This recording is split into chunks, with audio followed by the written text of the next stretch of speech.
Значит, есть у меня такая палочка Shimano Zodius, и у нее нету хук-кипера, держателя для крючка. В общем, не очень удобный. Решил я заказать такие вот с Китая. Так, значит, комплектик. Вот такая вот штучка.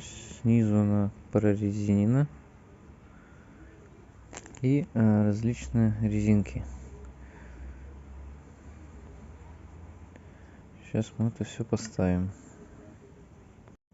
Ну вот что у нас получается. То есть тупо двумя резинками крепится. Сидит довольно прочно.